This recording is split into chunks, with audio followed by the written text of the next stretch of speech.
आप सब लोगों को नमस्कार।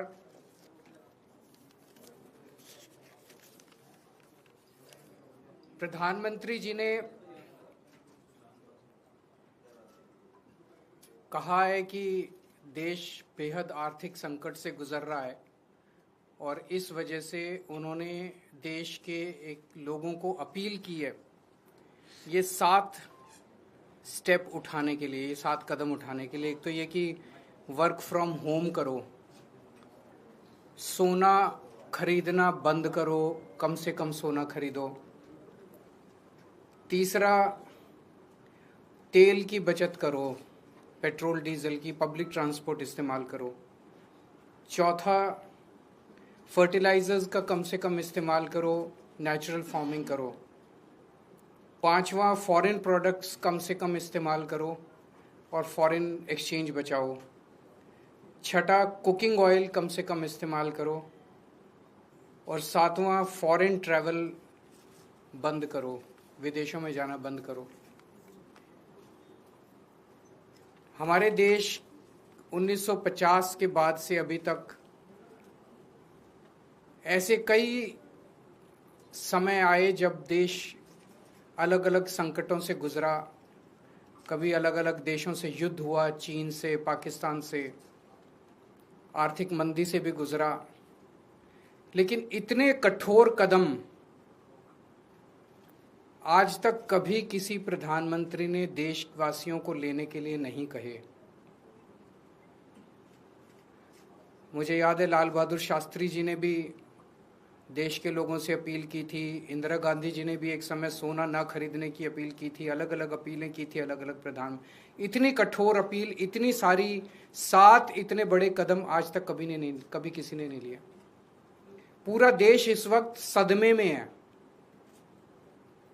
तो मेरी 3 गुजारिश है प्रधानमंत्री जी से। एक तो ये कि अगर आपने इतने कठोर कदम उठाने के लिए कहा है तो इसका मतलब अर्थव्यवस्था का काफी ज्यादा बुरा हाल है और या आने वाले समय में और भी ज्यादा बुरा हाल होने का अंदेशा है। देश ये जानना चाहता है कि हम कहां खड़े हैं। आपने हमें कहा हम सब देशवासी देशभक्त हैं, कठोर से कठोर कदम भी उठाएंगे, कठोर से कठोर अपने को, अगर हमें कठिनाइयां बर्दाश्त करनी पड़ी, कुर्बानियां देनी पड़ी देश के लिए, वो भी करेंगे। लेकिन पता तो चले कि ये कदम क्यों उठाए जा रहे हैं, पता तो चले कि अर्थव्यवस्था कहां खड़ी है। केवल आदेश भर दे देने से तो काम नहीं चलेगा ना। ये देश हम सब लोगों का है, ये देश हम 140 करोड़ लोगों का है। तो प्रधानमंत्री जी से मेरा पहला निवेदन है कि वो पूरा आज हमारी क्या स्थिति है, अर्थव्यवस्था की, इकोनॉमी की क्या स्थिति है और आने वाले समय में कुछ महीनों में या 1 साल में हमारी क्या स्थिति होने का अंदेशा है, इसके ऊपर सारी जानकारी देश के लोगों के साथ साझा करे। नहीं तो लोगों के मन में शंका पैदा होती है, अलग अलग किस्म की अफवाहें फैल रही है, कोई कुछ कह रहा है, कोई कुछ कह रहा है, अफवाहों का बाजार गर्म है। ये अर्थव्यवस्था के लिए अच्छा नहीं है, अर्थव्यवस्था के कॉन्फिडेंस के लिए अच्छा नहीं है। दूसरा, हम सब जानते हैं कि ये इराक और अमेरिका के बीच जो युद्ध है उसकी वजह से हो रहा है। लेकिन इराक और अमेरिका की वजह से युद्ध जो है उसकी वजह से तो पूरी दुनिया प्रभावित है, सारी दुनिया के सभी देश प्रभावित हैं उस युद्ध की वजह से। लेकिन किसी भी देश ने, किसी भी देश की सरकार ने इस किस्म के ये 7 कदम उठाने के लिए किसी भी देश की सरकार ने अपने नागरिकों को अपील नहीं की है।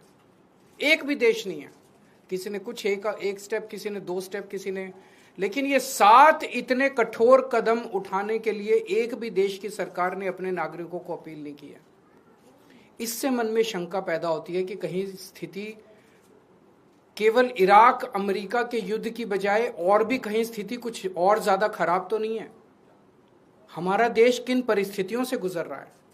तो दूसरी मेरी मोदी जी से प्रार्थना है कि देश के लोगों को बताए कि जो कदम किसी भी देश ने नहीं उठाए, सभी देश प्रभावित हैं, ऐसे कठोर कदम केवल भारत देश को उठाने की क्या जरूरत पड़ी, इतनी ज्यादा क्या खराब स्थिति हो गई। और तीसरी बात, इसका सारा बोझ मिडिल क्लास पे क्यों डाला जा रहा है? फॉरेन मत जाओ, फॉरेन प्रोडक्ट्स मत खरीदो, सोना मत खरीदो, पेट्रोल डीजल गाड़ी मत इस्तेमाल करो, वर्क फ्रॉम होम करो, पब्लिक ट्रांसपोर्ट केवल और केवल इन सारे कदमों से केवल मिडिल क्लास बहुत देशभक्त है। जरूरत पड़ेगी किसी भी हद तक मिडिल क्लास देश के लिए कुछ भी करेगा, लेकिन केवल मिडिल क्लास क्यों? सबसे पहले अगर कुर्बानी देनी चाहिए थी तो देश की सरकार को कुर्बानी देनी चाहिए थी। देश की सरकार अपने खर्चों के ऊपर, अपनी कंज्यूमर जो कंज्यूम करते हैं अपने खर्चों के ऊपर, देश की सरकार सबसे पहले कटौती करती। देश की सरकार ने कोई कटौती नहीं की। उसके बाद देश के प्रधानमंत्री और सारे मंत्री मिलकर अपने अपने खर्चों पे और कंजम्पशन पे कटौती करते। उन्होंने भी कोई कटौती नहीं की। सब खुले घूम रहे हैं, विदेशों में भी जा रहे हैं, गाड़ियां भी खूब इस्तेमाल कर रहे हैं, हवाई जहाज सब हो रहा है, सोना भी खूब खरीद रहे होंगे। उसके बाद अगर बनता था तो अफसरों के ऊपर, अफसरों से उम्मीद की जाती कि अफसरशाही जो है वो कुछ कुर्बानी करेगी। उसके बाद उम्मीद थी देश के अल्ट्रा रिच, जिनमें मोदी जी के कुछ दोस्त हैं, उनसे भी एक अपील करते मोदी जी की अडानी जी भी कुछ कुर्बानी करें, और जो देश के अल्ट्रा अरबपति हैं वो भी कुछ करो। उनसे भी कोई अपील नहीं की गई। केवल और केवल देश की मिडिल क्लास से ये अपील की गई। इस बात का दुख होता है। मैंने पिछले 2 दिन में कई लोगों से बातचीत की, उन्होंने कहा हम करेंगे देश के लिए कुर्बानी, लेकिन केवल हम क्यों? अडानी जी कुर्बानी नहीं करेंगे, मंत्री कुर्बानी नहीं करेंगे, अफसर कुर्बानी नहीं करेंगे, मोदी जी कुर्बानी नहीं करेंगे। देश तो सबका 140 करोड़ लोगों का है, चुन के केवल मिडिल क्लास के। तो हम सब लोग तैयार हैं, जो भी देश के लिए करने की जरूरत है हम सब तैयार हैं, लेकिन चुन के मिडिल क्लास को टारगेट ना किया जाए और देश के साथ सारी इंफॉर्मेशन साझा की जाए। अगर आपके कोई प्रश्न है तो। सर, नीट का एग्जाम जो है वो रद्द करना पड़ा है। सबसे पहले मैं उन लाखों बच्चों को और उनके पेरेंट्स को अपनी तरफ से पूरी संवेदना देना चाहता हूं जो इस परीक्षा के रद्द होने से प्रभावित हुए हैं। मैंने भी अपनी ज़िंदगी में आईआईटी का पेपर दिया था पहले, फिर सिविल सर्विसेज का पेपर दिया था। मैं जानता हूं कि किस तरह से कठोर तपस्या करनी पड़ती है। हमारा एक छोटा सा घर होता था वहाँ पे हिसार में, ऊपर एक छोटा सा कमरा बनवा लिया था। 24 घंटे उस कमरे में बैठा मैं तैयारी करता रहता था। फॉर्चुनेटली उन दिनों में पेपर लीक नहीं हुआ करते थे। इतना गरीब परिवार होते हैं, वो गरीब परिवार, कोचिंग इतनी महंगी है। कोचिंग करने के लिए कई लोग दिल्ली आके रुकते हैं, दिल्ली में किराए की जगह लेते हैं बच्चे। अपने माँ बाप, कई लोगों के माँ बाप अपनी सोना गिरवी रख देते हैं, ज़मीन बेच देते हैं बच्चे को कोचिंग कराने के लिए। और उसके बाद अगर पेपर लीक हो जाए तो उससे बड़ा मैं समझता हूँ कि धोखा किसी के साथ नहीं हो सकता। और ये नीट का पेपर पहली बार लीक नहीं हुआ। मेरे ख्याल से एक बार 17 में हुआ था, एक बार 21 में हुआ था, फिर एक बार 24 में हुआ था, और एक बार अब लीक हुआ है। 4 बार पेपर लीक हो चुका। तो पेपर ऐसे तो लीक होते नहीं है।